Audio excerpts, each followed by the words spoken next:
Ce podcast est une présentation du studio HB des Habitations Bordelot.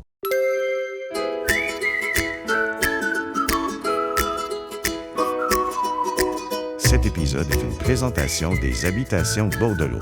Un milieu de vie dynamique, sécuritaire et adapté à vos besoins. Les Habitations Bordelot, la maison de retraite de demain. J'aime bien tout. En fait, j'adore les audiobooks.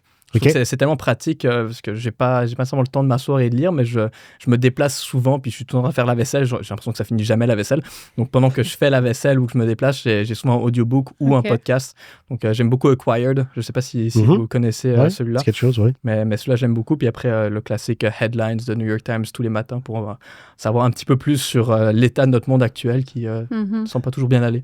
C'est combien de temps, le Headlines New York Times? 12 minutes. 12 minutes, ah oui. C'est un résumé. Exactement, de ce qui s'est passé. Donc, c'est intéressant, je dirais, de commencer la journée comme ça, au moins, de ne pas arriver puis de ne rien savoir. Ouais, c'est bon, ça.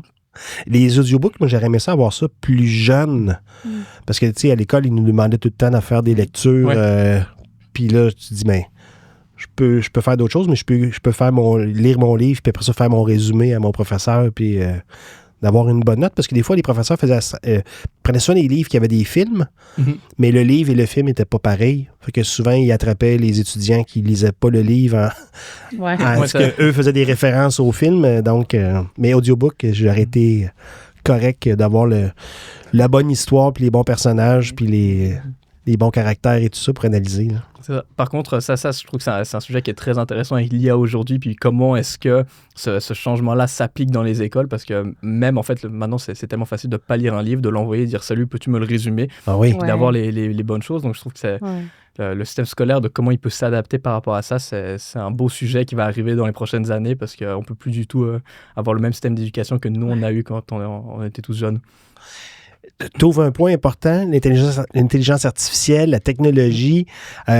Pour ceux qui nous connaissent, moi puis Luce, on adore la technologie dans notre milieu de travail. On a ouvert un centre d'expertise Silvertech. C'est un centre d'expertise qui s'occupe de la technologie chez les aînés. On développe des technologies depuis environ 7 ans. Puis là, j'ai rencontré Olivier à la base, qui est propriétaire, mais qui a son entreprise qui est Zensor Care. C'est des détecteurs. Puis quand j'ai parlé du podcast et tout ça, il dit, je travaille avec mon frère, Sébastien O'Neill, Olivier O'Neill.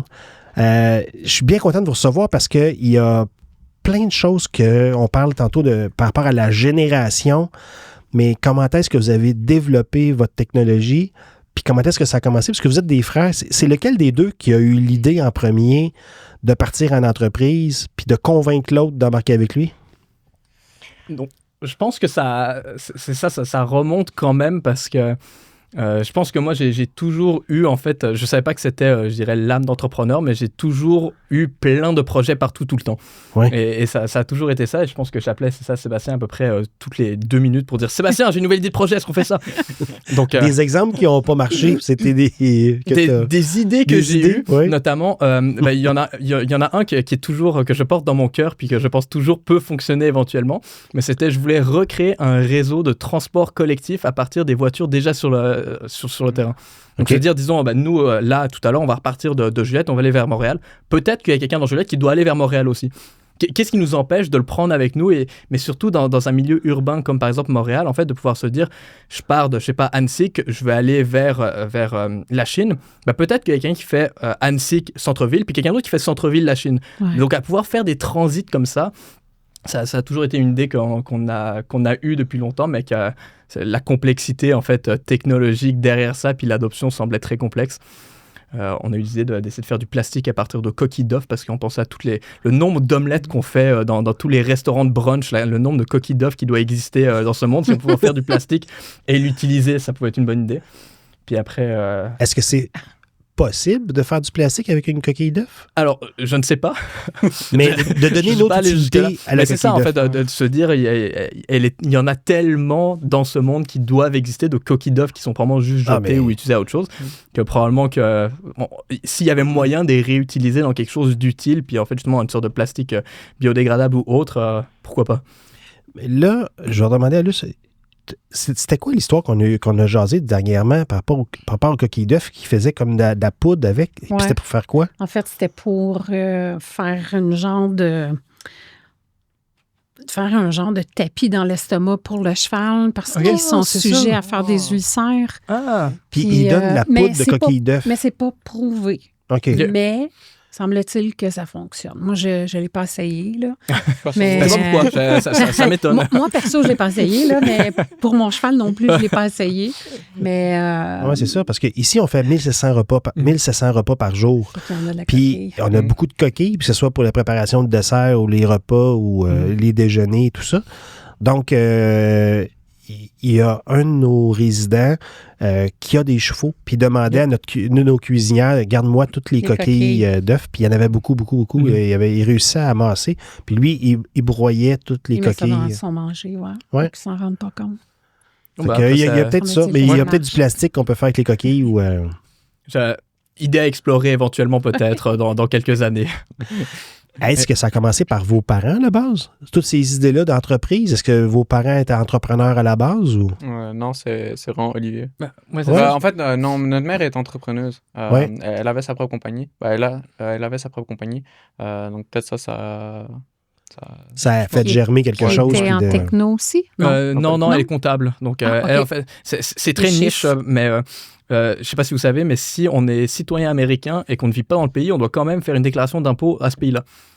Et donc, en fait, c'est une déclaration qui devient très compliquée. Donc, notamment, nous, on ne vivait pas aux États-Unis. Donc, elle aidait les autres citoyens américains à faire leur déclaration d'impôt pour les États-Unis. C'était ça son entreprise. Mais après, je pense qu'il y a notre grand-père aussi qui était peut-être un petit peu comme moi. Donc, lui n'était pas entrepreneur, il était prof de physique à l'université. Okay. Mais ça reste que je pense qu'il s'amusait à construire plein de choses. Il avait à peu près 2000 idées à la minute aussi. Donc, je pense que si l'entrepreneuriat à son époque était plus présente, peut-être qu'il serait là-dedans. Mais après, c'était aussi un grand fan de recherche pure et de découverte du monde. Donc, je ne suis même pas certain qu'il aurait pris ce chemin-là. Présentement, parce que je continuerai à aller dans vos débuts, mais je veux juste au moins pouvoir présenter aux gens Zensor, ça fait depuis combien de temps? Puis je vais vous laisser l'expliquer, parce que moi, j'adore ça, mais j'aimerais ça que vous puissiez bien le présenter. Peux-tu y aller? Zensor, ça fait 3 ans? À peu près. 3 ans que ça a commencé. Moi, ça marquait. On était aux États-Unis en plus à l'époque, chez l'ami de ma mère, puis on commençait à parler de ce style-là, justement d'avoir des capteurs. Et que ça pouvait, avec ça, être sûr que la personne était correcte. Et donc, ça a été tout un cheminement. Moi, je comptais sur l'aspect technologique, mais pour juste déjà faire réussir et fonctionner ces capteurs, explorer tout ce qui existait déjà dans le marché. Il y avait tout un gros problème de consommation. Si on a un capteur, il faut que la batterie dure longtemps dessus. Juste même le faire fonctionner. On a exploré au début différents types de capteurs. Nos premiers, c'était un capteur photosensoriel. L'idée, c'est comme quand la lumière s'allumait, on allait le détecter. Donc, on a fait un peu d'exploration sur différents types et lesquels qu'on a finalement choisir et aboutir pour se rendre à notre produit. Et tout ça, ça a été aussi comme extrêmement alimenté par un peu des éléments familiaux. Parce qu'il y a notre grande tante qui, elle, était tombée. Et elle a resté justement 3 jours en douche sans que personne ne se rende compte de ce qui s'était passé. Puis là, c'est juste ses amis à ma grande-tante qui sont allés finalement toquer chez elle après qu'elle était partie depuis 3 jours. Et c'est là qu'on a découvert qu'elle avait tombé. Et donc, il y a aussi tout ça qui a alimenté. Et surtout, à un moment donné, ma grand-mère, elle commençait à perdre un peu son autonomie. Et ça a amené tellement un gros stress sur ma mère parce qu'elle était toujours inquiète de savoir est-ce que quelque chose était passé à sa mère. Et à chaque fois, elle l'appelait comme quasiment tous les jours. Et parfois, ma grand-mère ne répondait pas. Et donc là, ma mère partait en panique. Elle avait déjà un sac préparé d'urgence qu'elle prenait, qu'elle jetait sur la voiture. Elle lâchait tout pour aller chez elle. Pour découvrir ma grand-mère assise sur son sofa en train de regarder la télé. Puis elle a oublié de raccrocher son téléphone. Donc c'est pour ça que ça ne sonnait pas. Mais elle l'avait appelé. Ça faisait toute la journée qu'elle l'appelait. Il n'y avait pas de réponse. Ça allait directement. Ma mère s'inquiétait. En gros, c'est que vous avez des sensors qu'on peut mettre dans une maison, dans un appartement, qui amène du data à une plateforme. C'est ça. Pour informer du personnel de la santé, que ce soit les familles. Qu'est-ce que je peux capter avec vos capteurs? Je peux aller jusqu'où? Avec les capteurs. C'est ça. Donc, nos capteurs, ils ressemblent à ceci. Oui. Si tu veux, celui-là, il n'y en a pas dedans, donc il peut s'ouvrir, mais c'est environ la taille, etc. Et en fait, c'est ça, l'idée est très simple. On a tous des actions qu'on doit réaliser tous les jours. Donc, vous comme moi, ce matin, on s'est levé, on est allé aux toilettes, on a mangé, on s'est habillé. Et pour ça, forcément, on interagit avec un objet. Par exemple, quand on se fait à manger, on va ouvrir la porte du frigo, ouvrir le tiroir à ustensiles, s'asseoir sur une chaise. Donc, si on est capable de juste s'assurer que la personne, en fait, a fait ces différentes actions, a interagi avec ces objets-là au cours de la journée, on sait que déjà, elle va bien. Parce que s'il a interagi avec, ça veut dire qu'elle n'est pas tombée. Mais ça veut aussi dire qu'elle a suivi sa routine. Et sa routine est respectée, donc elle continue de s'alimenter, ainsi de suite. Donc, ces capteurs-là, qui n'ont pas de microphone, pas de caméra, se placent justement sur ces objets-là en question et viennent juste vérifier est-ce que la personne a interagi avec. Et chaque interaction devient un petit signal de vie. Et ça nous permet d'avoir une bonne idée de quelle est sa routine. Est-ce que la personne continue d'aller bien? Est-ce qu'il y a une augmentation de l'isolement social, une diminution dans l'utilisation des repas? Ou même, en fait, plus loin que ça, on s'est rendu compte que cette technologie était utilisée par des gens de n'importe quel âge. On a certains de nos clients qui ont 30 ans. C'est ces jeunes filles de 30 ans qui vivent seules dans une grande ville et qui s'inquiètent pour leur propre santé. Les parents s'inquiètent aussi, donc en fait, il y a ça installé chez elles. Et ça permet aux parents et à eux d'avoir ce filet de sécurité, de savoir que si quelque chose arrive, quelqu'un sera averti rapidement. Donc ça nous enlève en fait le stigma de c'est pas une technologie pour personnes âgées, c'est une technologie pour personnes qui vivent seules.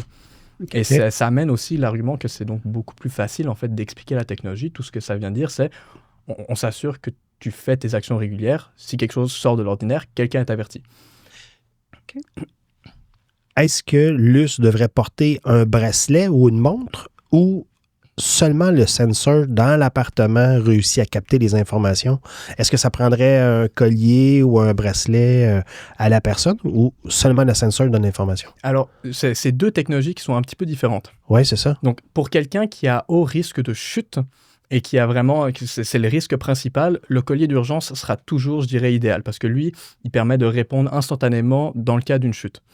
Par contre, le collier d'urgence, on le sait tous, je pense qu'il y a plein de problèmes avec, notamment la personne pourrait tomber et ne pas l'avoir. Oui. Et, exact. Il y a une stat, et puis je l'ai dit une fois en France, justement, puis les gens m'ont regardé, ils m'ont dit, t'es vraiment canadien, toi, pour avoir cette stat-là. Mais statistiquement, les gens qui sont le plus susceptibles de subir une attaque par un ours sont les gens qui ont tous les équipements de protection contre les ours avec eux. Et ça paraît paradoxal, mais c'est parce qu'en fait, ils sont donc trop confiants. Ils se disent, c'est bon, j'ai tout ce qu'il faut sur moi, donc ma garde, elle diminue. Ça m'arrivera, ouais, OK. Ouais. Et ça, c'est un des problèmes, notamment justement avec le collier d'urgence, c'est de se dire, c'est bon, ma grand-mère, elle en a un, donc moi, je baisse ma garde. Ouais. Je suis plus en train de me dire, est-ce qu'il pourrait lui arriver quelque chose? Je me dis, s'il arrive quelque chose, le collier va s'en occuper. Donc déjà, il y a ce problème-là. Et le collier, justement, il détecte seulement la chute. Alors qu'on le sait tous, je pense, parce qu'on travaille dans le vieillissement, que la chute est seulement un des problèmes. Oui, c'est le problème dont on parle le plus, mais il y en a plein d'autres. Et notamment, je pense cet hiver, il y a 3 octogénaires qui sont sortis chez eux et qui sont décédés malheureusement. Oui, dans la même semaine, on pense. Exactement, dans la même semaine. Et ça, un collier de chute, ça ne détecte pas ce problème-là. Donc ça ne détecte pas non plus justement si la personne commence à avoir une diminution dans sa alimentation, une augmentation de l'errance nocturne qui pourrait être indicateur d'un problème plus profond, une augmentation du temps de sommeil. Tout ça, un collier d'urgence ne le détecte pas. Donc ça vient vraiment répondre, je dirais, à 2 problèmes qui sont différents. Et notamment, il y a beaucoup de gens qui sont très réfractaires à porter un collier d'urgence. Ouais. Donc nous, on se dit aussi, si tu es réfractaire, il n'y a pas de souci, notre technologie, elle va finir par elle va détecter si jamais il y a la chute. Ce n'est pas un collier d'urgence, ça n'a pas vocation à détecter uniquement la chute, mais pour quelqu'un qui est très réfractaire et qui est quand même à risque, notre technologie, elle peut répondre à ça aussi. Conte l'histoire de ton père. Pourrais-tu me conter l'histoire de ton oncle assez rapidement, là, tu comprends ce que je veux dire? Mais qu'est-ce que ton père a fait après ça, par la suite? Puis qu'est-ce qui est arrivé? Oh, tu parles de Guy? Oui, c'est ça. J'avais un oncle qui vivait seul et possiblement qui est tombé le vendredi. Et je ne sais pas s'il y a eu des appels, mais bref, ils l'ont retrouvé le lundi.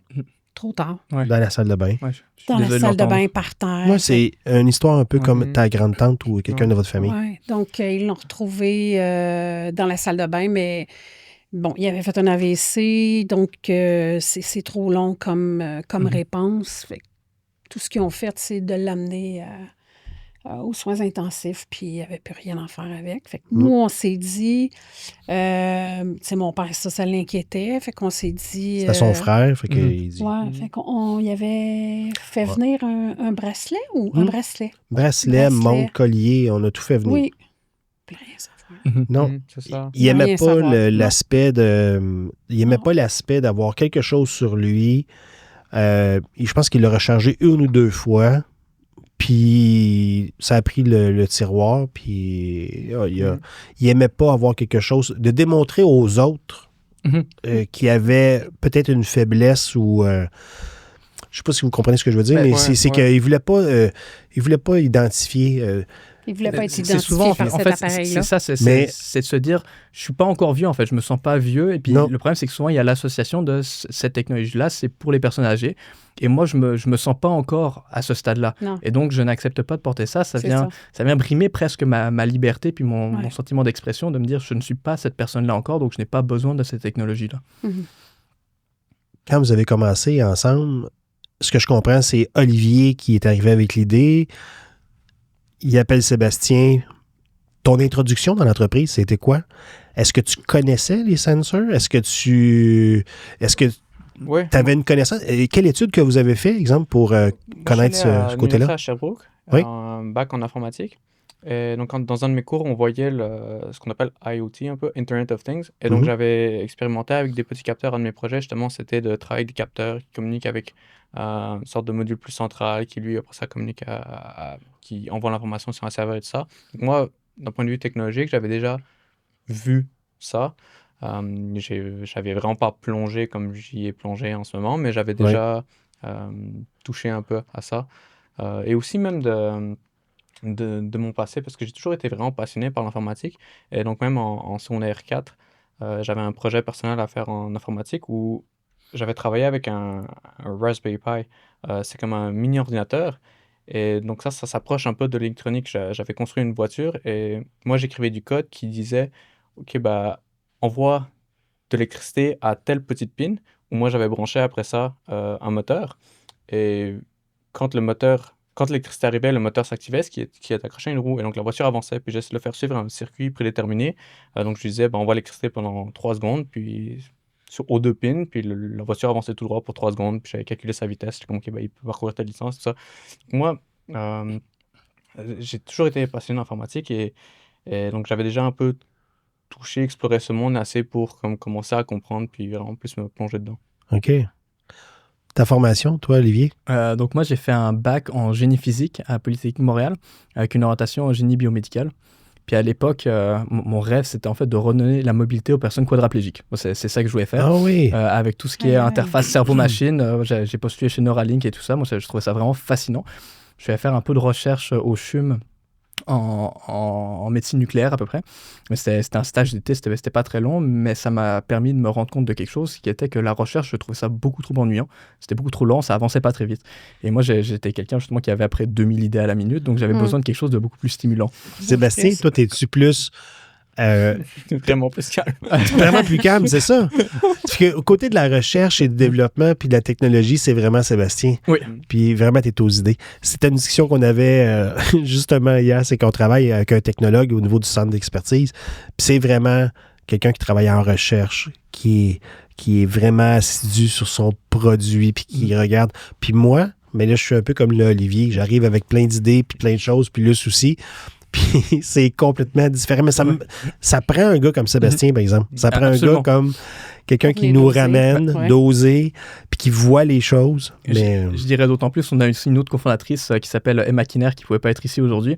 Mais elle aussi, et je pense que c'est ça qui a toujours fait un peu la beauté de notre trio, c'est que moi, je suis du genre à dire « Ok, c'est bon, ça fonctionne, on y va, on le teste. » Alors qu'elle est comme « Attends, Olivier.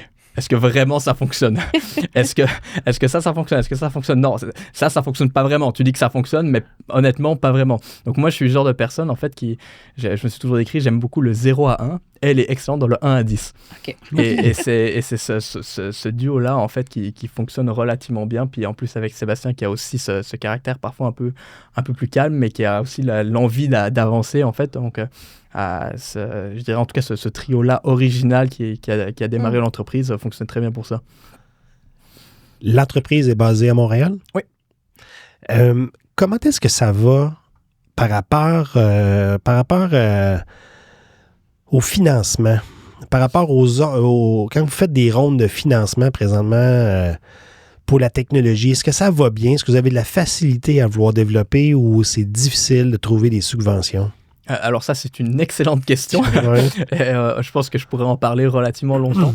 Je pense qu'on avait réussi à se bâtir une équipe qui était assez pluridisciplinaire au début, ce qui fait en sorte qu'on a beaucoup construit à l'interne.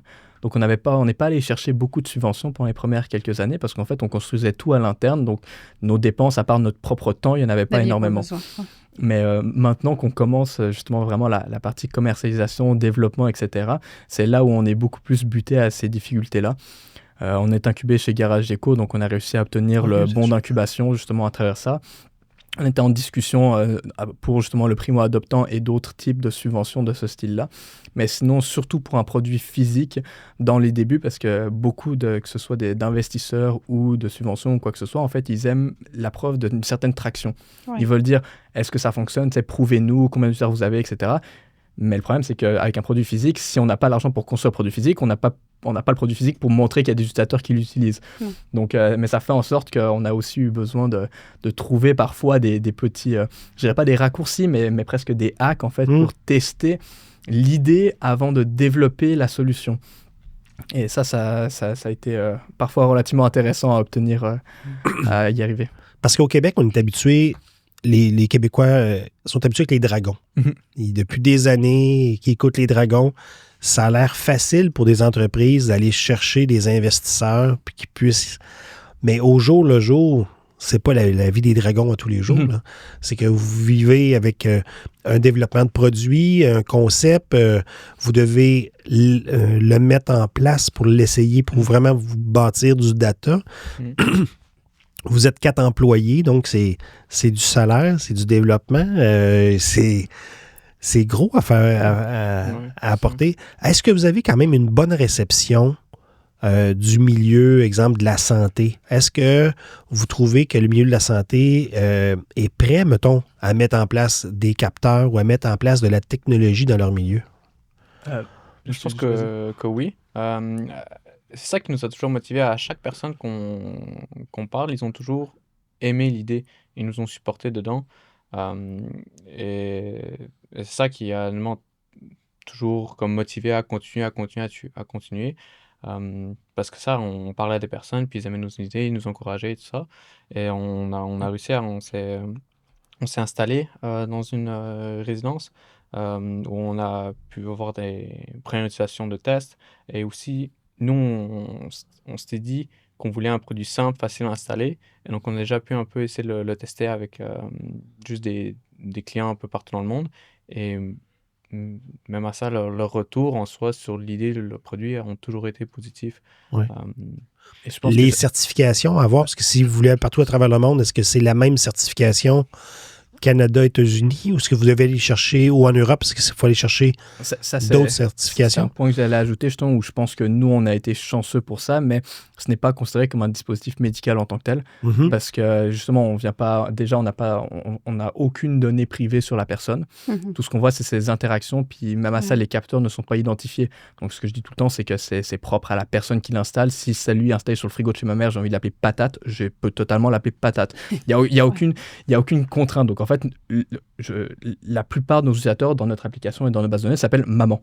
Nous, c'est ça l'information qu'on a sur la personne chez qui c'est installé. Donc, tout ce qui est protection de la vie privée, données personnelles, données médicales, etc., en fait, on n'en a pas. Donc, ça fait qu'on ne tombe pas dans les classes de dispositifs médicaux, on tombe dans la classe juste de produits technologiques à la maison. Et donc là, c'est certification électronique.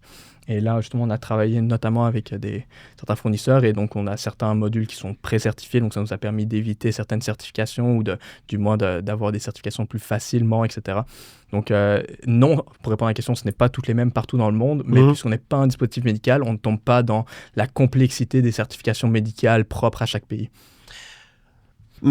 J'ai une drôle de question, mais pourquoi que c'est pas déjà des capteurs comme ça dans l'ensemble des milieux de soins au Québec? Qu'est-ce qui bloque présentement pour que ces détecteurs-là ou les technologies puissent arriver dans le réseau de la santé? Je pense que, et ça je pense que c'est très subjectif la réponse, mais je pense qu'il y a vraiment un facteur humain, notamment auprès soit des utilisateurs eux-mêmes qui ont un certain élément réfractaire à la technologie, qui se disent « Ah non, justement, j'ai pas envie de me sentir surveillé ou quoi que ce soit. » Ouais, Sans c'est nécessairement... ça, qui fait peur, je pense. Exactement. Ouais. Même si on leur dit concrètement, en fait, tout ce que ça fait, c'est est-ce qu'il y a une ouverture du frigo aujourd'hui? Tu pourrais être en train de te déplacer sans habit devant. Nous, on ne le saura jamais, en fait. Oui, c'est non nominatif. Ouais. Exactement. Je peux pas savoir si c'est un homme ou une femme. On va juste trouver la façon que la personne, quand les portes sont fermées... Quand ils sont fermés comme ça, c'est le fait qu'ils ne comprennent pas Oui. comment ça se fait. Donc, ils ferment la porte à annonce. Et ça, ils ne voient pas la valeur ajoutée. C'est juste Ouais. que quelqu'un n'a pas essayé. Mais tu sais, juste quand on a fait installer l'Internet, on n'avait pas l'Internet au départ. Quand on a fait installer l'Internet, il y a une résidente qui était venue nous voir pour nous dire « Depuis que vous avez installé l'Internet, mes toasts sont brûlés. » Ouais. Oui, c'est que pour mettre en place l'ensemble des technologies qu'on met aux habitations, c'est qu'il a fallu se structurer un réseau vraiment industriel, si on peut dire, au niveau de la part du Wi-Fi. Donc, on a acheté une fibre optique privée, on a mis un réseau MPLS, on a à peu près 175 AP par résidence. Puis quand que les gens se sont connectés à l'Internet, là, c'est ça. C'était ma porte grince depuis que vous avez mis l'Internet. Mes toasts brûlent dans mon toaster depuis que vous avez mis l'Internet. On avait de toutes les sortes. Puis c'est vrai que des fois, c'est difficile, mais on sert beaucoup des familles pour venir démystifier. Gars, maman, gars, papa, j'ai telle information. Maintenant, je sais. On a pu détecter que tu avais une infection urinaire parce qu'on a vu que tu allais plus souvent à la salle de bain, exemple, que d'habitude, parce que vous réussissez à détecter les changements au quotidien. Exemple, si la personne... On va à la salle de bain 3 fois par jour, mais si la personne y va 8 fois, le détecteur peut nous aviser comme quoi qu'il y a un changement dans l'attitude puis dans la fréquence dans l'appartement. Oui, je dirais juste la petite parenthèse, par contre, que d'habitude, nous, on prend des données sur plusieurs jours parce que ça, c'était un des problèmes qu'on avait entendu aussi d'autres technologies, mais il y en avait qui... Par exemple, j'ai des invités, donc justement, mes toilettes sont plus utilisées. Ah, tout d'un coup, c'est l'alerte parce que la toilette est surutilisée, alors que c'était juste qu'ils avaient des invités. Donc, je pense que... Par rapport à ça, c'est vraiment trouver le bon juste milieu entre quelles sont les alertes nécessaires et pertinentes, quelles sont celles qui ne servent à rien, mais sans rater des alertes utiles. Mais après, je pense qu'il y a aussi, pour revenir à la question d'avant, un gros facteur humain, mais de la part des équipes de soins, qui sont déjà complètement, je pense, débordées, qui ont déjà plein de tâches. On leur dit, on rajoute une tâche. Oui, normalement... ça devrait t'aider parce qu'en fait, c'est un tableau de bord. Et donc, par exemple, tu n'as plus besoin de faire tes rondes tous les jours parce qu'en fait, nos capteurs, ils vont dire « Oui, c'est bon, la personne va bien. » Donc, tu n'as pas besoin d'aller la voir. On sait qu'elle va bien. Et tu peux seulement aller voir ceux qui ne vont pas. Mais pour eux, c'est une charge mentale supplémentaire. C'est de se dire « J'ai maintenant un tableau de bord à regarder. J'ai des alertes que je dois gérer. Il faut que, d'un moyen ou d'un autre, je m'assure que les capteurs soient suffisamment bien installés parce que sinon, ça va envoyer des mauvaises alertes. » Donc, je pense que même si la technologie qu'on a est extrêmement facile à installer, il y a très peu de maintenance, il n'y a rien, même si ça ne rajoute pas de tâches auprès des équipes de soins, il y a toujours la perception de « Ah, ça va rajouter sur mon travail. Et je suis déjà débordé, donc je ne peux pas en prendre plus. » Comment vous y prenez avec des personnes qui sont fermées à l'idée de la technologie, d'en avoir que c'est réfractaire à 100%? Donc ça absolument, et ça je pense que c'est propre dans tous les milieux. Je veux dire, il y a toujours des personnes qui n'acceptent pas un changement, et puis ça peut être un changement aussi bête que justement c'est ma tasse préférée, tu me donnes une nouvelle tasse, je ne l'utiliserai pas, je continue d'utiliser celle-là, c'est celle que j'aime. Et le changement est... Exactement, en fait c'est ça, c'est plus l'adoption du changement que de la technologie pure, même si d'habitude la technologie ça passe par un changement. Donc en fait, nous, notre position, c'est vraiment essayer de leur expliquer ça, trouver les éléments, en fait, la raison propre qui explique pourquoi ils refusent. Et souvent, justement, c'est « Ah, je suis pas assez vieux, j'en ai pas besoin. » Et là, quand on leur dit, justement, en fait, c'est pas une technologie pour personnes âgées, c'est pour personnes qui vivent seules. Et puis, tu vis seul, donc concrètement, si t'arrivait quelque chose, ça prendrait combien de temps avant que quelqu'un s'en rende compte? Souvent, ça les aide ensuite à enlever cette pensée-là. Donc, pour répondre à la question, c'est vraiment trouver pourquoi ils refusent, parce que souvent, c'est pas la technologie. Il y a un problème plus profond. En fait, c'est plus des questionner pour... Exactement. Exactement. Okay. Il y a un point important que vous avez dit tantôt, c'est tableau de bord. Puis de plus en plus, avec les technologies, ce que je me rends compte, c'est que v'là plusieurs années, quand quelqu'un avait un problème, le chirurgien, ouvrait la cage thoracique puis allait voir c'est quoi le problème. Là, je recule longtemps, mais après ça, il y a eu les rayons X qui sont arrivés. On va passer rayon X, puis après ça, on peut cibler l'information, puis on peut aller chercher directement l'information. Un capteur me donne directement l'information. C'est que l'équipe de soins, dans des milieux de soins, quand la personne est à son appartement ou dans sa chambre, je ne peux pas cibler l'information, je n'ai pas l'information. Puis là, ça me permet... J'ai une équipe clinique qui adore ce type de technologie-là avec les capteurs, qui ne veulent même pas qu'on les retire. Là. Pour eux, c'est rendu une habitude de consulter, de voir l'information pour pouvoir, en même temps, quand ils vont aller voir leurs résidents, ils peuvent leur parler d'une situation. Puis, en passant, quand on fait ça, on a un consentement des gens. Oui, absolument. On a fait signer un consentement. La famille est au courant, sont au courant du projet. Donc, il y a une acceptation familiale par rapport à l'approche. Mais je trouve que maintenant, le réseau de la santé pourrait naviguer avec un tableau de bord présentement. C'est que présentement, on y va à l'instrument, puis on va beaucoup par rapport à des interventions suite à des accidents. Il arrive quelque chose, là, il faut se dépêcher, il faut faire quelque chose. Ouais. Mais de la planification en amont, je trouve qu'avec les capteurs, on va chercher beaucoup d'informations. Ce que j'adore aussi, c'est que les capteurs, ils restent là 24 heures par jour, 24/7 dans l'appartement de la personne, et donc on a cette information tout le temps, et on peut après ça reculer dans le temps.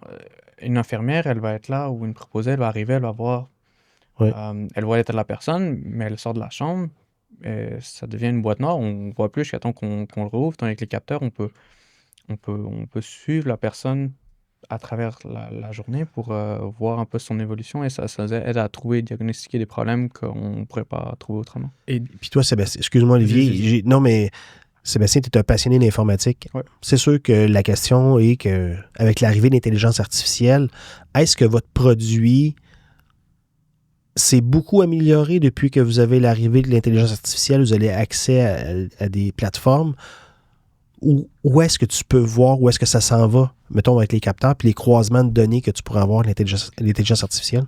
C'est sûr, ça peut nous aider, puis on l'utilise dans notre quotidien, et ça nous aide juste à notre développement quotidien. Mais nous, ça, pour l'instant, on n'utilise pas l'intelligence artificielle à proprement parler en parlant de réseau de neurones. On a un algorithme qui va faire des croisements de données pour essayer de détecter si la personne a changé de routine, mais ce n'est pas comme un réseau de neurones à proprement parler. Peut-être sur du long terme, ça pourrait nous aider. Je pense pour l'instant, avant que d'avoir un réseau de neurones efficace, il nous faudrait beaucoup plus de personnes, de données sur du plus long terme, et que, ne serait-ce que pour entraîner le modèle d'intelligence artificielle avec nos données propres, il faudrait... ce qu'on fait au début, c'est qu'on lui envoie beaucoup de données déjà étiquetées. Donc, on pourrait comme avoir une séquence de données qui disent « Ok, bah ça, c'est un problème. » Donc, il faudrait tous les identifier. Éventuellement, sur le long terme, ça pourrait nous aider. Je pense que n'importe quel problème avec beaucoup de données, l'intelligence artificielle fait des bons résultats. Mais moi, je pense pas que c'est 100% nécessaire pour l'instant. Je veux dire, si je pourrais ajouter un élément à ça aussi, je pense qu'après, un des enjeux en soi, c'est qu'on reste dans un domaine qui est très humain. Chaque personne a quand même sa routine propre, sa personnalité propre. Si moi, je vais 2 fois de moins par jour en moyenne aux toilettes que Sébastien, est-ce que c'est mal? Pas nécessairement. C'est peut-être juste que mon corps fonctionne différemment, c'est pas nécessairement une mauvaise chose. Donc se dire, je suis au-dessus ou en dessous de la moyenne, ça, c'est pas toujours représentatif. Et aussi, l'autre chose, c'est que puisque les capteurs d'habitude sont assez en autonomie, ils sont pas placés nécessairement, que ce soit sur le frigo, ça pourrait être placé dans le tiroir ustensile. Évidemment, ça aussi, puisque nous, on n'a pas l'information spécifique de où ils sont placés, c'est difficile, encore une fois, de se dire on va avoir un modèle d'intelligence artificielle qui va l'analyser, parce que ça dépend tellement de la personne et de où le capteur est placé. Donc, au point de Sébastien, en fait, on n'a pas la base de données derrière pour se dire objectivement, ça, c'est un problème. C'est plus une analyse de routine statistique. Okay. Surtout que nous, on ne garde pas trace de quel capteur est quoi. Si tu as noté que c'était le capteur de frigo, on peut savoir que c'est un frigo, mais sinon, on sait vraiment pas c'est quoi. C'est surtout lorsqu'on analyse ces données, la proposition qui analyse nos données, c'est vraiment là où on est capable d'extraire, je trouve, le maximum d'intelligence, parce qu'ils connaissent un peu beaucoup plus la personne, ils savent où ils sont placés.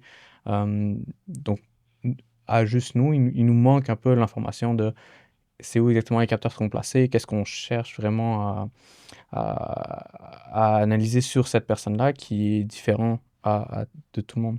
Depuis que vous êtes là, est-ce qu'il est arrivé des situations que vous avez pu sauver, que ça aurait pu dégénérer plus que ça si votre capteur n'aurait pas été là? Une petite réussite là, qui est arrivée. Moi, j'ai 2 histoires en tête qui me viennent justement pas mal à l'esprit. Il y en a une, c'était une madame qui commençait à avoir un début de déclin cognitif. Ouais. Et ses enfants, en fait, ils s'inquiétaient. Et puis, ils l'appelaient à peu près tous les jours. Ils disaient, maman, as-tu mangé aujourd'hui? Puis elle disait à chaque fois, ah non, j'ai pas mangé. Donc après, mais ça inquiétait les enfants profondément. Donc, ils ont installé nos capteurs sur le frigo, sur le tiroir ustensile. Et ils se sont rendus compte qu'en fait, ils l'appelaient. Elle disait non, mais c'est comme le frigo était ouvert. Le tiroir ustensile était ouvert. Ah. Puis en plus, ça m'arrive régulièrement quand je vais chez elle et qu'elle dit qu'elle n'a pas mangé, je vois un bol dans son évier. Donc clairement, en fait, elle l'a mangé. Donc ça leur permettait au moins d'avoir cet élément de... Même si elle dit non, en fait, je peux aller voir sur l'application. OK, c'est bon. Elle m'a dit non, mais concrètement, les chances sont plutôt élevées qu'elle ait mangé parce que les différents capteurs ont été activés. T'es sûr qu'elle aurait pu juste ouvrir le frigo, ouvrir le tiroir ustensile sans manger, mais les chances sont quand même plutôt faibles. Donc ça venait vraiment les rassurer. Et un autre exemple, c'était un homme un peu plus âgé, justement. Son fils l'appelait parce qu'il savait qu'il était malade. Puis le monsieur disait « Ah non, tout va bien, t'inquiète pas, tout va bien, ça va, je m'en sors, etc. » Il voulait pas inquiéter personne. Exactement, il voulait pas inquiéter personne. Mais en fait, le fils, il s'est rendu compte que le frigo continuait d'être utilisé normalement, mais la porte en avant vraiment moins que d'habitude. Alors que c'était quelqu'un qui était d'habitude social, qui sortait relativement régulièrement. Donc en fait, il s'est rendu compte que la grippe de son propre père, qui disait « Ah non, tout va bien, je vais très bien, je suis pas malade », était plus sévère que ce qu'il prétendait. Et en fait, le monsieur a finalement été hospitalisé à cause de cette grippe-là. Et ça, justement, il a pu le savoir de par le fait qu'il s'est rendu compte que la porte en avant ne s'ouvrait beaucoup moins que ce qu'elle aurait dû s'ouvrir. Mais ça me fait penser à... Parce que ma mère vit ici, dans cette résidence en unité de soins. Puis quand je lui demande « Qu'est-ce que tu as mangé pour dîner? » « J'ai pas mangé. »« T'as pas mangé? » À matin, j'ai pas mangé. Fait que là, je dis, il va falloir parler au propriétaire, là. Franchement, il ne donne pas à manger. Ouais. Puis des fois, elle me regarde, elle me dit, là, c'est ton père qui est propriétaire.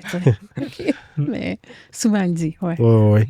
La batterie, les capteurs, c'est bon combien de temps? Est-ce qu'il faut les changer régulièrement? Ça, justement, ça a été un de nos gros défis technologiques, je dirais. Parce que pour ces capteurs-là, en fait, on veut quelque chose qui détecte toutes les activités, qui ne détecte pas de fausses activités et qui dure longtemps.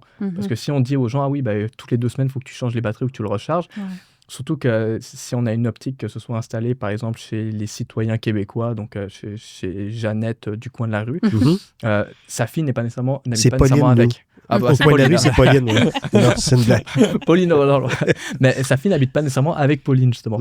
Et donc, si on dit à sa fille, toutes les 2 semaines, tu dois aller chez elle les changer, on était sûr que ce serait une grosse barrière à l'adoption. Ouais. Donc non, là, Sébastien a mis beaucoup d'heures de travail pour s'arranger, justement, que l'autonomie soit la plus longue possible. Puis on estime autour d'1 an en ce moment. OK. L'application vous indique quand la batterie est à changer sur chacun des capteurs.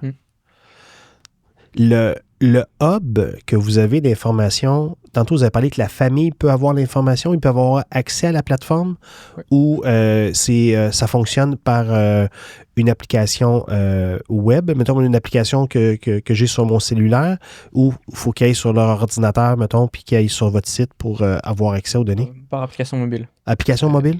Oui. OK. On a aussi un tableau de bord, justement, qui d'habitude, lui...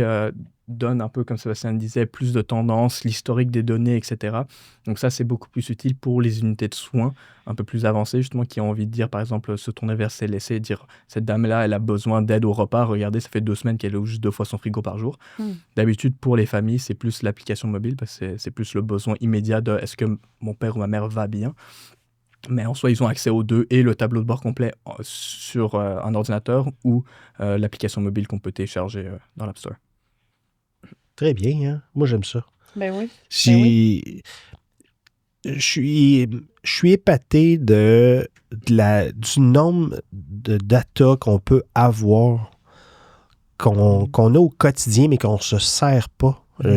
Sans aller trop dans le sensationnel et tout ça, là, je trouve qu'il y a beaucoup de pertes de données, puis on prend des décisions souvent, par exemple pour nos parents avec le vieillissement, mais on prend des décisions à l'aveugle. On prend une décision parce que, exemple, on a un frère ou une sœur qui est allé voir nos parents, puis là, il nous arrive avec quelque chose qui était très, très ciblé, mettons. Elle n'était pas habillée aujourd'hui, mettons.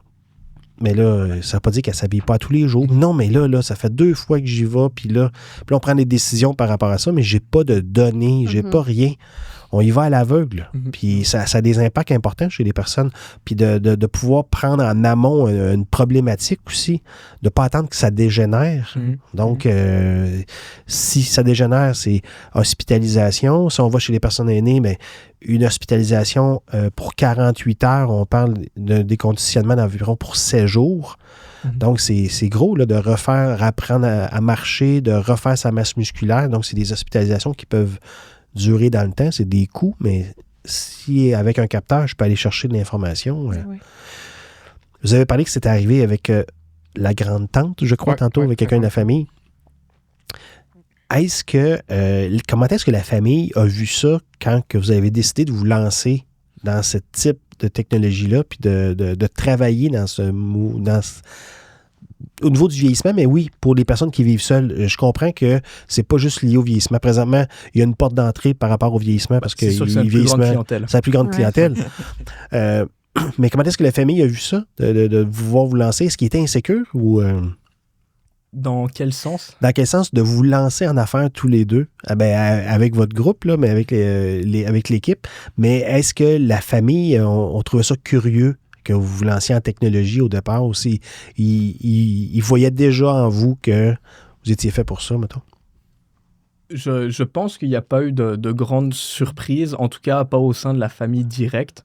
Ouais. Et je pense que même la famille un peu plus éloignée, cousins, cousines, etc., il n'y a personne qui a vraiment qui est tombé de sa chaise en disant « Ah ouais, toi, tu fais ça ?» Non, je pense que il n'y a pas eu de grande surprise à ce niveau-là. Et... Puis le match familial, exemple, parce que là, vous travaillez 2 frères. Est-ce que jeune, comment ça allait? C'était-tu le temps à vous chamailler ou étiez-vous toujours ensemble, chacun dans vos gangs?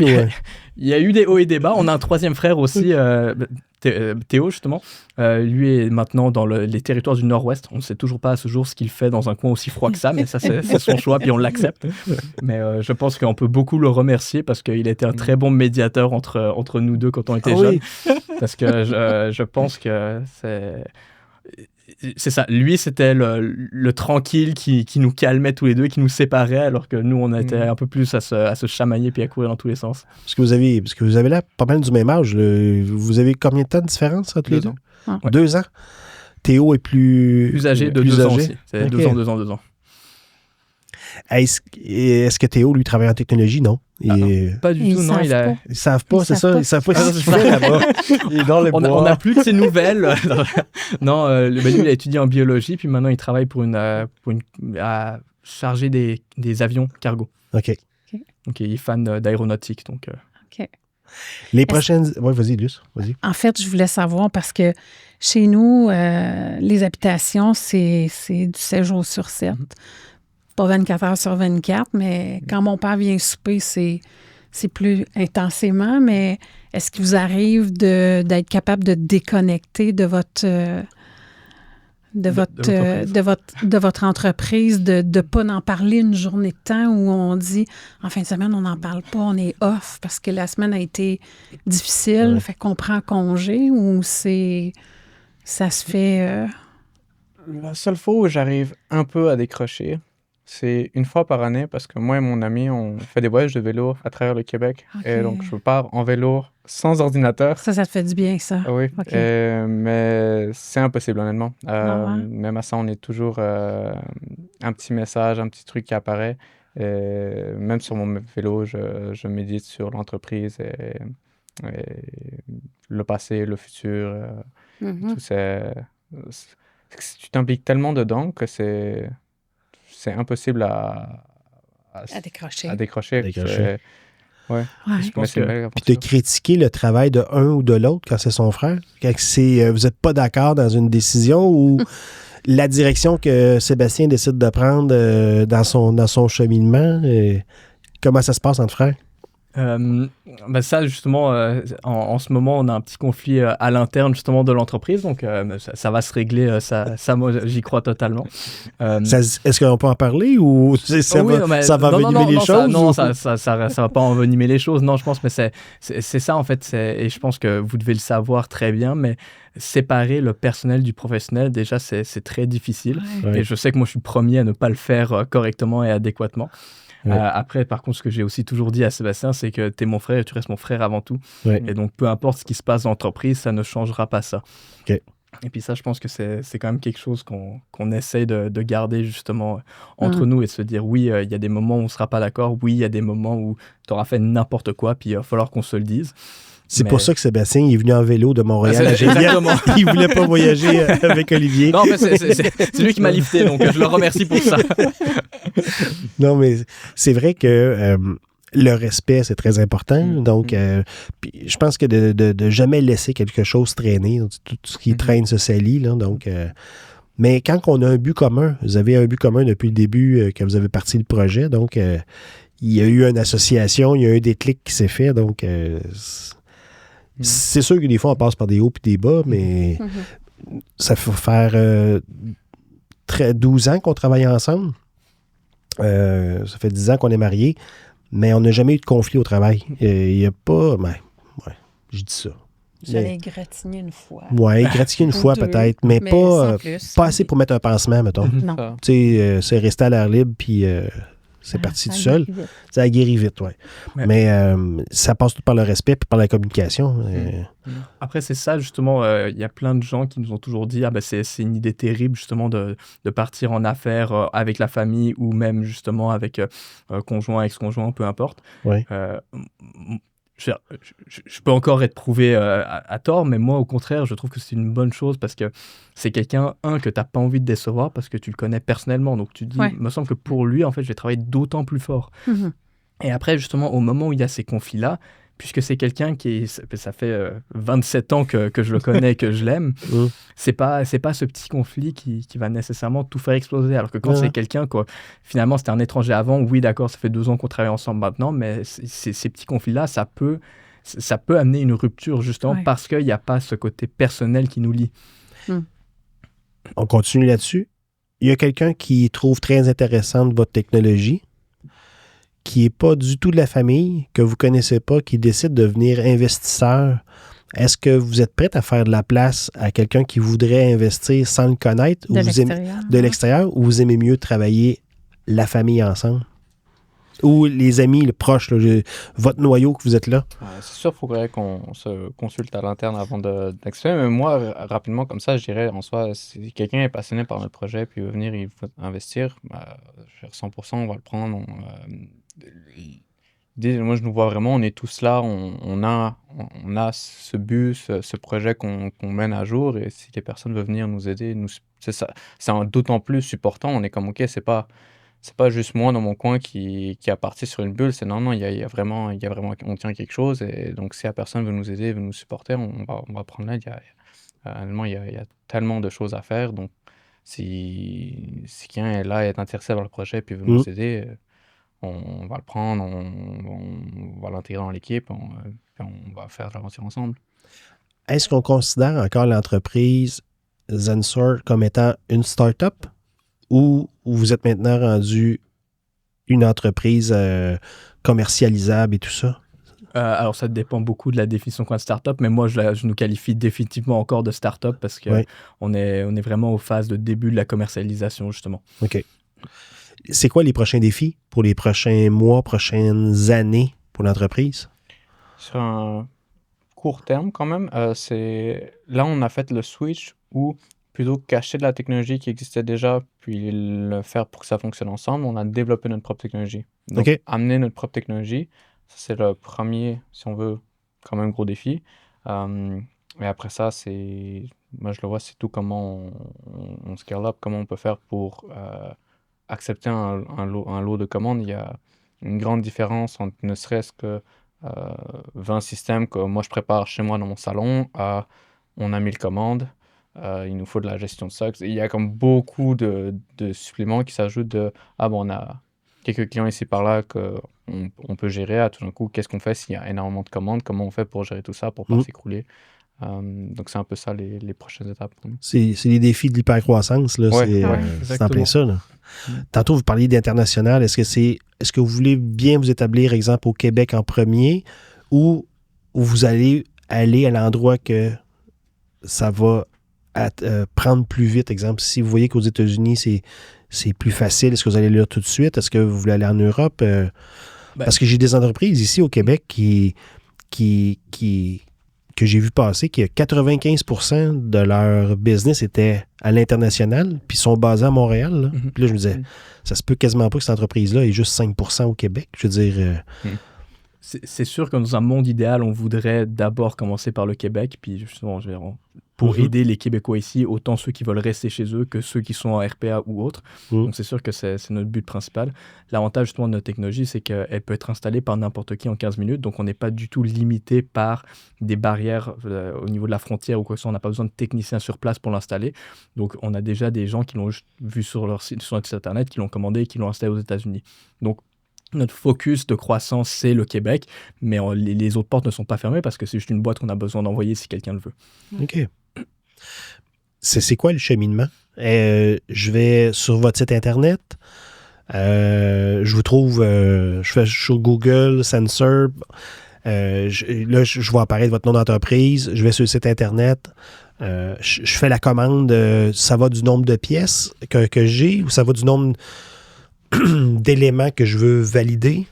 Alors, oui et non. Donc, pour le cheminement, oui, c'est ça. Juste sur notre site internet, zensor.ca, on peut nous trouver directement. Et puis, de là, on peut le commander. L'avantage qu'on a, justement, par rapport à ça, c'est qu'on est un peu agnostique de la taille de l'appartement. Parce que la personne ait un manoir complet ou un appartement avec une chambre à coucher, d'habitude, on a un seul frigo qu'on utilise. Ouais. Donc, c'est ça l'avantage, c'est que même si l'espace lui-même est plus grand, les utilisations restent les mêmes. Il y a une toilette principale souvent, il y a un endroit où je garde mes habits. Tout ça, c'est pas multiplié de par la taille de l'appartement. Donc c'est sûr qu'on peut commander plus de capteurs si on veut, mais le kit de base, il vient avec 3 capteurs. Et on a remarqué que c'était un peu indépendant de la taille du logement. Finalement, ça répondait pas mal aux besoins. OK. Est-ce que vous avez besoin d'avoir des photos de l'appartement pour bien diagnostiquer ou pour mieux servir le client? Ou On laisse tout ça à l'utilisateur. Nous, on encourage et sur notre site et sur l'application mobile, on dit vraiment prenez des objets que la personne utilise au quotidien. Parce qu'on est vraiment dans la routine de la personne. Mais après ça, on laisse la personne décider où ils veulent les mettre, comment les nommer. On t'envoie juste les capteurs et c'est tout ce que nous on fait. Un très bon exemple par rapport à ça, c'est qu'il y a une de nos clientes, justement, on lui avait dit, notamment, un endroit où tu pourrais installer, c'est ta porte de placard. Puis elle nous a répondu, ah non, moi, tous mes habits sont sur ma chaise. Je n'ouvre quasiment jamais la porte de placard parce que je sors de la lessive, je le mets sur ma chaise, ça reste là, j'y prends là. Donc dans son cas, c'est sûr que là, c'était pas pertinent. Mais elle avait 2 chiens. Donc la première chose qu'elle faisait le matin et la dernière chose qu'elle faisait le soir, et ce qu'elle faisait tout au long de la journée, c'est qu'elle ouvrait sa porte patio pour laisser les chiens sortir. Donc, dans son cas, elle, sur la porte patio, c'est très logique. Ouais. Pour quelqu'un d'autre qui n'a pas de porte patio, qui n'a pas de chien, qui ne l'utilise pas, on n'en mettrait pas un là. Donc, c'est très personnalisable à la personne, à sa routine, à ses interactions. Je le pose comment à la maison? C'est seulement avec un tape double face ou avec exactement, c'est une petite languette autocollante qui est précollée normalement dessus, on décolle au côté, on le colle sur l'objet, puis c'est pour ça que ça s'installe justement aussi rapidement. Ils sont déjà synchronisés, donc le hub on le branche dans le mur, dans Internet, on décolle les 3 languettes, on les colle, puis tout est prêt. Tout se synchronise après ça. Cette technologie, celle-ci semble être à jour et très avancée. C'est quoi l'impossible que vous visez après comme technologie? Alors ça, c'est une très bonne question. Je pense que c'est ça l'idéal, en fait. Et ça, je sais que c'est ma vision. Je ne suis pas certain qu'elle soit partagée par Sébastien, qui lui est peut-être un peu plus geek et qui a envie d'aller dans la technologie. Mais il existe tellement déjà de par le vieillissement, mais de technologies qui existent dans ce monde. Je ne pense pas que se dire on va faire une technologie de plus soit nécessairement la bonne solution. Je pense que quelque part de très intéressant auquel on pourrait s'en aller, surtout ici au Québec, c'est essayer de briser les silos, d'intégrer toutes les technologies ensemble. Donc, je pense à n'importe quoi, mais ça pourrait être la tablette idem, justement, par exemple. Qu'est-ce qui empêche que la première chose, si notre système détecte une alerte, ça ping sur la tablette, puis que si la personne ait, 5 minutes pour dire oui, ça va bien, et puis ensuite de ça, ça envoie une alerte au proche aidant. Il y a vraiment moyen de se dire comment est-ce qu'on peut plutôt intégrer les différentes technologies déjà existantes au Québec pour que tout fonctionne bien et qu'on suive le parcours de l'utilisateur. Donc se dire, par exemple, justement, la nôtre, c'est très bien si tu es un peu plus jeune, si tu commences justement à avoir certaines inquiétudes, si tu vis seul ou quoi que ce soit. Mais quelqu'un qui a 95 ans et qui fait 3 chutes par jour, la technologie n'est pas adaptée nécessairement. Ça ne veut pas dire qu'elle ne sert à rien, mais ça veut dire qu'il faudrait qu'elle soit combinée à d'autres types de technologies. Exact. Donc, je comprends. Autant s'intégrer et se dire c'est facile, on va suivre ton parcours, ajouter les autres technologies derrière qui existent déjà, et tout s'intègre en fait dans une seule solution.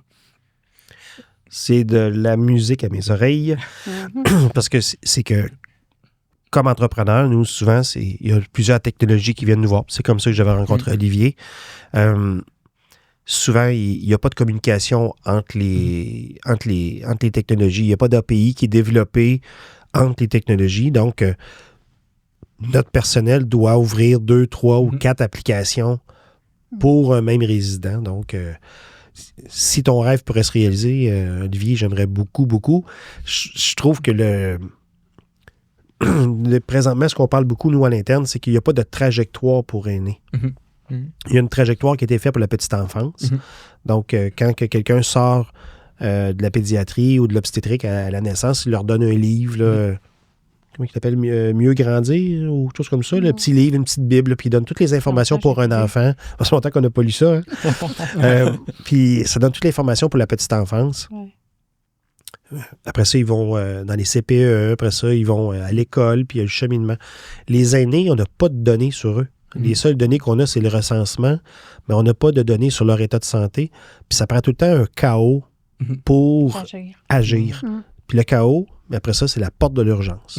Fait que là, après ça, même les intervenants, les travailleurs sociaux, ils n'ont pas l'accès à ces technologies-là pour essayer d'adapter à la personne le besoin. Comme tu disais tantôt, Olivier, c'est que peut-être que cette technologie-là, pour quelqu'un qui chute, mais on pourrait avoir une espèce de catalogue ou une façon de faire d'une application qui a le cheminement de l'aîné, puis qu'on peut juste rajouter certaines choses au niveau des éléments, au niveau des éléments de problèmes de santé que la personne a présentement.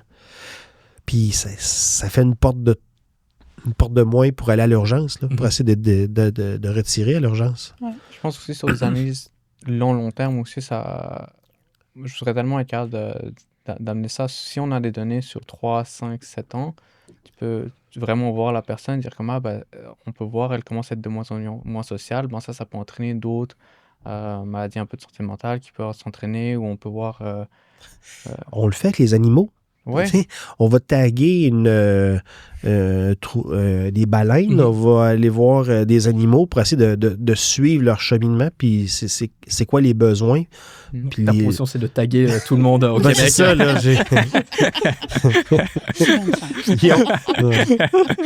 Non, mais je suis d'accord avec ton point. À cause de la vaccination, c'était ça le but, là, mais on n'ira pas là. Non, mais je comprends, oui, sans taguer, mais c'est qu'on veut s'informer de la qualité de vie ou de l'espérance de vie, du mode de vie de quelqu'un, puis on va essayer de faire un suivi, mais nous, on n'en a pas vraiment.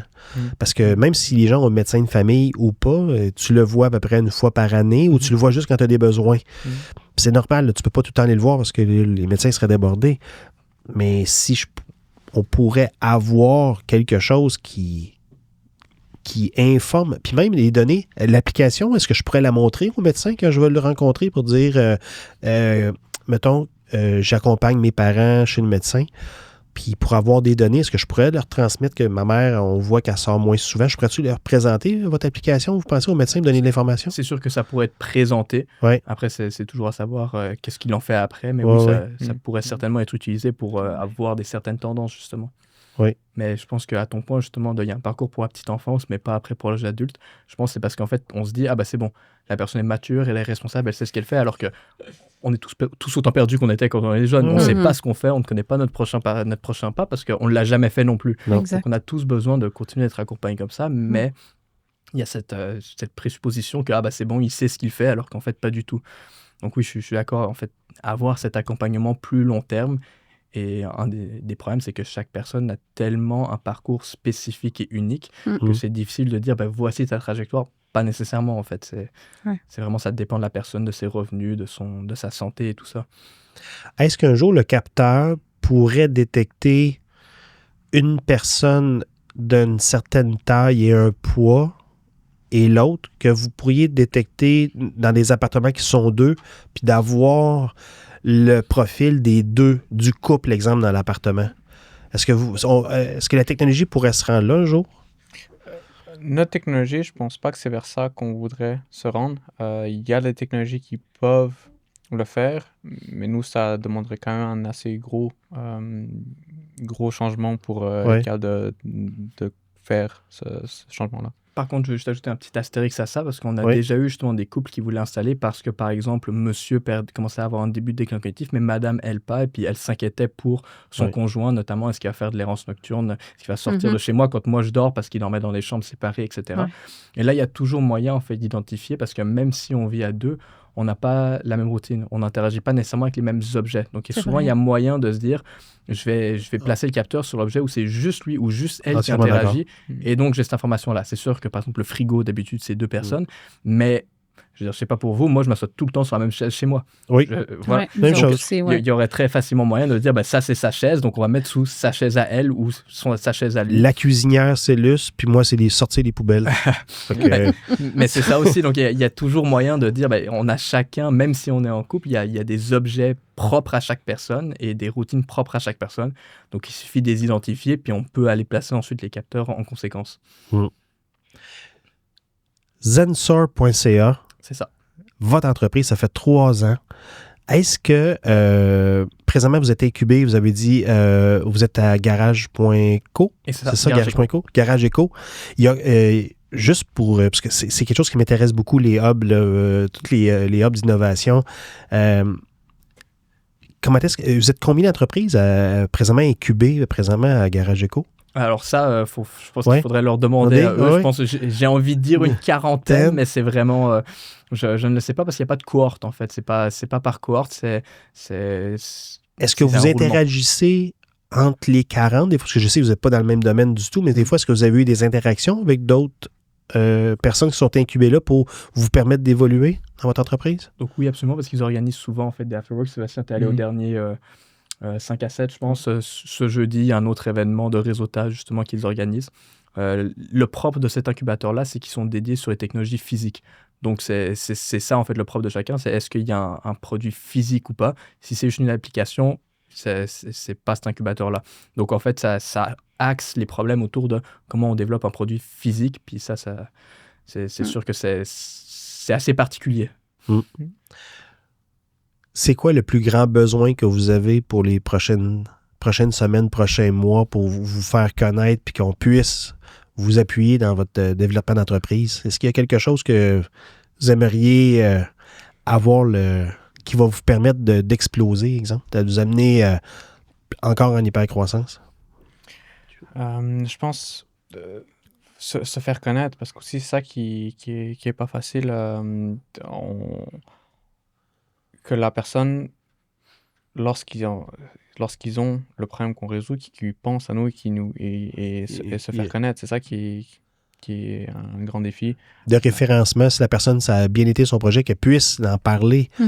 Il y a des bons coups qui sont faits, là, puis les gens, des fois, vont aller poster, exemple, une sauce à spaghetti ou ils vont aller mettre une activité qu'ils ont fait, mais je pense que des fois, pour aider des startups, s'il y a un bon coup qui est fait, puis ça leur a permis de régler une situation ou d'améliorer ou de connaître une situation, je pense que c'est de le partager aussi. Là. Exactement. C'est ça. Et je pense que c'est ça c'est un des gros problèmes en ce moment, c'est que le premier réflexe, si ma mère est vieillissante, c'est c'est le colis d'urgence. C'est vraiment le premier réflexe instantanément. sans nécessairement penser à est-ce qu'il y a d'autres technologies.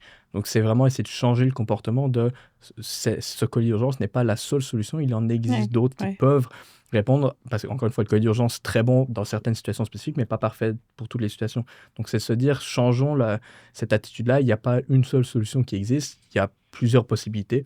Puis comme nous, quand je dis je dois me déplacer, j'ai la voiture, j'ai le vélo, j'ai le bus. Il y a plein de possibilités. Donc, essayons de changer ce mindset-là.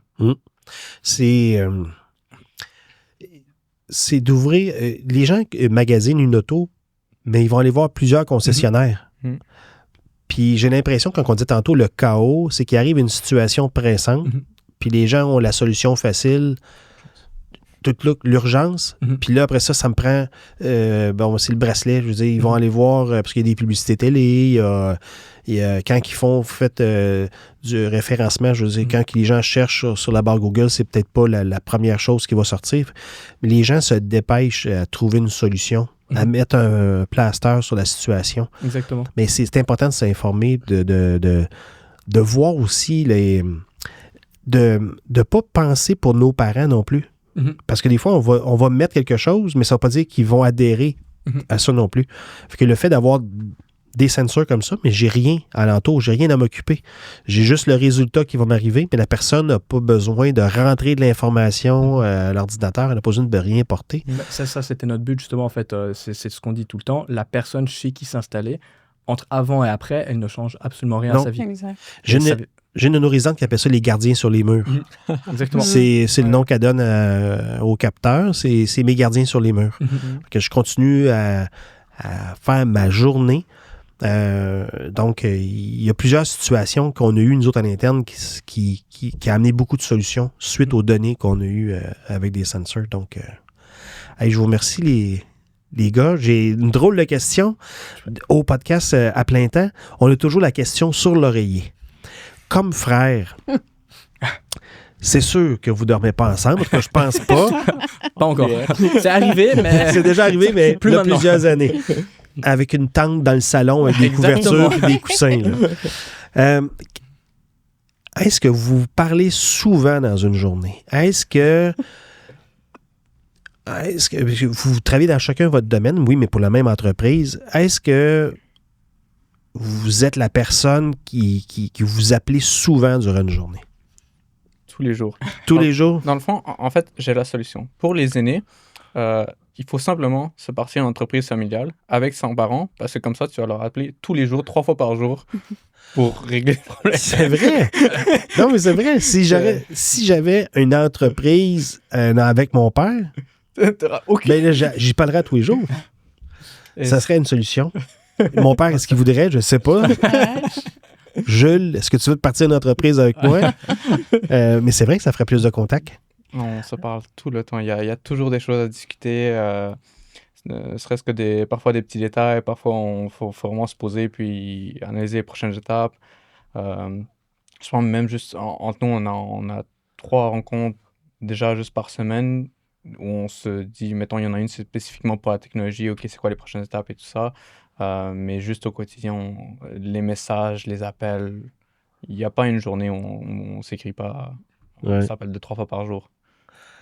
Olivier, toi? Oui, c'est ça, j'allais dire. Je pense que c'est dans la majorité des jours, c'est probablement la première personne à qui je parle et la dernière personne à qui je parle dans ma journée, même si on n'habite pas du tout au même endroit. Parce que, que ce soit, comme il dit, par message ou par appel, en fait, parce que ça reste aussi qu'on a une technologie qui est propre à un besoin qui pourrait être un besoin critique et d'urgence. Donc ça, c'est l'autre enjeu, c'est qu'il faut qu'on s'assure que ça fonctionne tout le temps. Dès qu'il y a un problème qui est détecté, il faut tout de suite qu'on soit au courant pour savoir comment le régler. Ouais. Donc il y a vraiment besoin de cette réactivité. Mais oui, on se parle... Enfin, je veux dire, si je l'appelle moins de 3 fois par jour, c'est étonnant. Et l'ironie de la chose, c'est que parfois, après ça, je parle à ma mère, puis elle me dit... Comment va ton frère? Puis j'ai aucune idée. Ah oui! J'ai appelé 3 fois, mais j'assume qu'il va bien. Il m'a rien dit, mais... Vous avez parlé de la job, mais tu sais pas comment est-ce qu'il va. Là, ça, on aurait dit plein de choses, mais... J'aurais pu être à l'hôpital, il ne le saurait pas. Est-ce qu'on a un problème avec un de nos systèmes ou pas? C'est plutôt ça. C'est bon, ça.